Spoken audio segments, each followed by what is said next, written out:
Say, what's up mga kabrad? Luto tayo ng corned beef. Dalawang klase.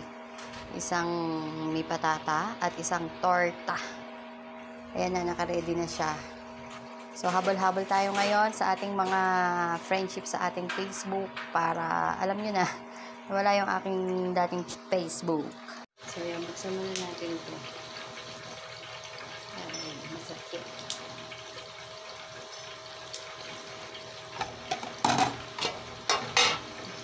Ayan na siya. Hatiin natin siya sa 2. Hindi 3 ha, 2 lang. Alam niyo naman. Natin sa 2. Ito yung lulutuin natin dito. So, ayan. Ready na. Ito na ang ating corned beef. Lagyan natin ng eggplant. Eggplant. Ito ilalagay ko. Yan. Tapos, lagyan natin yung ating sibuyas. Nilalagyan ko din ito ng konting bawang. Ito ang aming food. Siyempre, ang ating asin. At ang ating paminta. Lagyan din natin ng konting harina para lang hindi siya mag-ano. Okay. Pwede din kung ulam, pwedeng burger, pwedeng palaman sa tinapay, pwedeng ulam. Ayan, halu-haluin lang natin. Mainit na, lagyan na natin ang ating patata.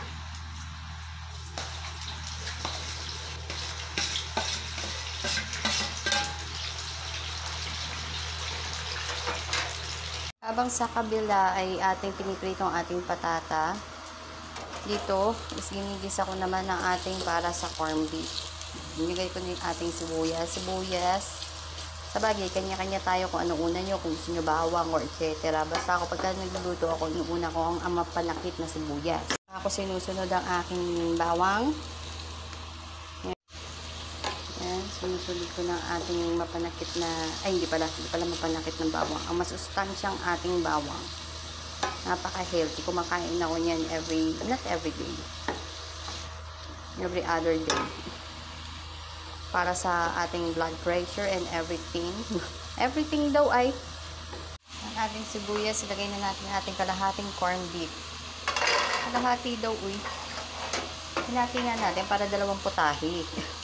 2 putahe. Yan. Siyempre, lalagyan natin asin. Tansya-tansya na lang. Paminta. Tansya-tansya din. Pero masarap na lang yung paminta. Yan. Tapos, imekos-mekos na natin.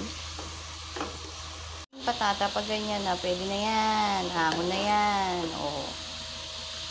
Ahon na natin. Dito muna natin lagay sa muspire.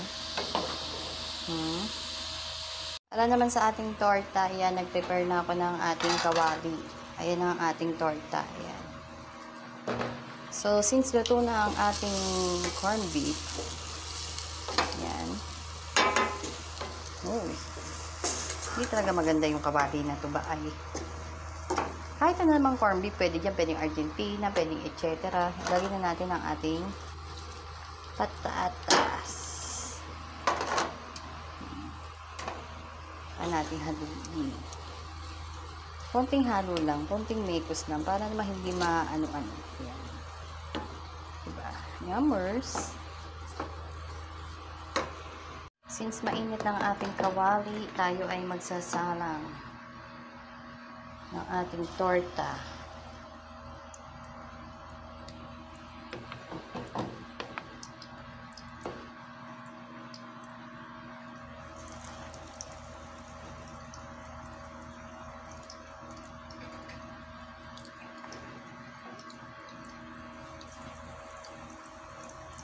Tortang corned beef. Kahit anong klaseng corned beef, pwede dyan.